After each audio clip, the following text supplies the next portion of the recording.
இந்த சின்ன பையன் எனக்கு ஒரு தம்பி வேணும்னு சொல்லி அம்மா அப்பா கிட்ட அடம் பிடிக்கும் போது அப்பா அம்மாவும் நீ ஸ்கூலுக்கு போயிட்டு வாப்பா உனக்கு ஒரு தம்பியை கூட்டிட்டு வரோன்னு சொல்லிட்டு ஒரு ஹாஸ்டல்ல ஒரு பையனை தத்தெடுக்கிறதுக்காக போறாங்க. அப்படி போனா அங்க நிறைய பசங்க இருக்காங்க. யாரை அடாப்ட் பண்ணிக்கிறதுன்னு உங்களுக்கு தெரியல. அப்ப அந்த இடத்துல ஒரு சின்ன எலி வந்து அங்க இருக்க ஒவ்வொருத்தவங்களோட பேரை சொல்லி இவங்களை நீங்க அடாப்ட் பண்ணிக்கிட்டா உங்களுக்கு நல்லதுன்னு சொல்லிட்டு ஒவ்வொருத்தவங்க பேரையுமே சொல்லி இருக்கும்போது இதை பார்த்தவங்க இதெல்லாம் உனக்கு எப்படிப்பா தெரியும் சொல்லும் போது ஸ்டூவர்ட் சொல்றான் நான் ரொம்ப வருஷமா இங்க இருக்கேன். நான் ஒரு எலிங்கிறனால என்னை யாருமே அடாப்ட் பண்ணிக்க மாட்டாங்க. அதனாலதான் இங்க இருக்கவங்களோட பேர்லாம் எனக்கு தெரியும்னு சொல்லும்போது இதை கேட்ட அந்த அப்பா அம்மாவும் நம்ம ஸ்டூவர்ட்ங்கிற எலியவே அடாப்ட் பண்ணிக்குவோம்னு சொல்லிட்டு ஸ்டூவர்ட்டை பாத்தீங்கன்னா அடாப்ட் பண்ணிக்கிறாங்க. அதுக்கப்புறமா அந்த பையனும் ஸ்கூல் விட்டு வரான். உடனே அப்பா அம்மாவும் உன்னோட பிரதர் வந்துட்டான்னு சொல்லிட்டு ஸ்டூவர்ட்டை காட்டும் போது இதை பார்த்து அந்த பையன் இந்த எலியா என்னோட பிரதர் என்ன ஏமாத்திட்டீங்கன்னு சொல்லிட்டு அங்க இருந்து போயிடுறான். அதுக்கப்புறமா ஸ்டூவர்ட் சொல்றான் அவனுக்கு என்ன பிடிக்கலன்னு. இதனால அப்பா அம்மாவும் போக போக அவனுக்கு ஒன்னு பிடிக்கும்னு சொல்லி சமாதானப்படுத்துறாங்க. இப்படியே அடுத்த நாளாவது ஸ்டூவர்ட்டும் இந்த பையனும் பாத்தீங்கன்னா பிரஷ் பண்ண ஆரம்பிக்கிறாங்க. அதுக்கப்புறமா அம்மா சொல்றாங்க தம்பி சட்டையை மெஷின்ல தூக்கி போடுன்னு. உடனே அந்த பையன் சட்டையை கழட்டி கீழே போடும்போது அது வந்து ஸ்டூவர்ட் மேல விழுந்துருது. இதை கவனிக்காத அந்த பையன் ட்ரெஸ் தூக்கி அப்படியே வாஷிங் மெஷின்ல போட்டுறான். இதனால பாத்தீங்கன்னா ஸ்டூவர்ட் அந்த மெஷினுக்குள்ளே மாட்டிக்கிறான். அப்ப அந்த இடத்துல அந்த வீட்டுல இருந்த அந்த பூனை வரும்போது ஸ்டூவர்ட் சொல்றான் என்ன காப்பாத்துன்னு. அப்ப அந்த பூனை சொல்லுது நீ எப்பயும் என் கையால சாக வேண்டியவன், இப்ப நீ தானாவே சாக போற, எப்படியாவது போய் தொலைன்னு சொல்லிட்டு அந்த பூனை அங்க இருந்து போயிருது.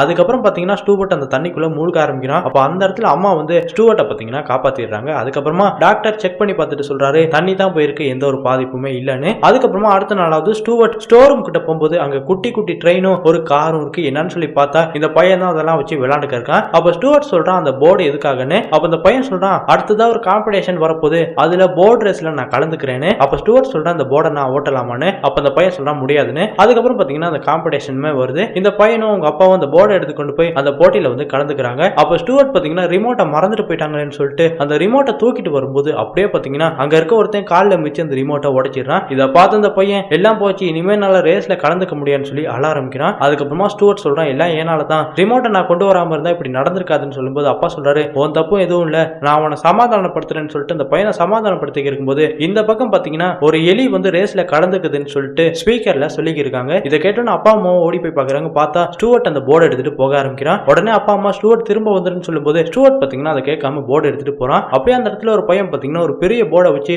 அங்க கலந்துகிட்ட மத்த பசங்களோட போர்டு எல்லாத்தையுமே தண்ணியில மூழ்க அடிக்க ஆரம்பிக்கிறான். இதை பார்த்து இந்த பையன் சொல்றான் அதுல என்னோட பிரதர் இருக்கான், அவனை நீ காயப்படுத்த கூடாதுன்னு சொல்லும்போது அவன் சொல்றான் உன் பிரதர் சாக போறான்னு சொல்லிட்டு அப்படியே போர்டை கவுக்க பார்க்கும்போது இந்த பையன் பாத்தீங்கன்னா அந்த ரிமோட்டை புடுங்கி அவன் கூட சண்டை போட ஆரம்பிக்கிறான். அந்த கேப்பை பயன்படுத்தின ஸ்டூவர்ட் பாத்தீங்கன்னா அந்த போட்டியிலுமே ஜெயிச்சிடறான். இதனால மக்கள் எல்லாருமே ஒரு எலி ரேஸ்ல ஜெயிச்சிருச்சுன்னு சொல்லி கையை தட்டும் போது இந்த பையன் சொல்றான் எலின்னு சொல்லாதீங்கன்னு. அப்ப இந்த பொண்ணு கேட்கிற எலி இல்லாட்டிக்கு அவன் யாருன்னு. அப்ப இந்த பையன் சொல்றான் அவன் என்னோட பிரதர் தானே. அதுக்கப்புறம் பாத்தீங்கன்னா ஸ்டூவர்ட் அந்த ரேஸ்ல ஜெயிச்சனால இந்த பையன் பாத்தீங்கன்னா அந்த ஸ்டூவர்ட் பிரதரா ஏத்துக்கிறான்.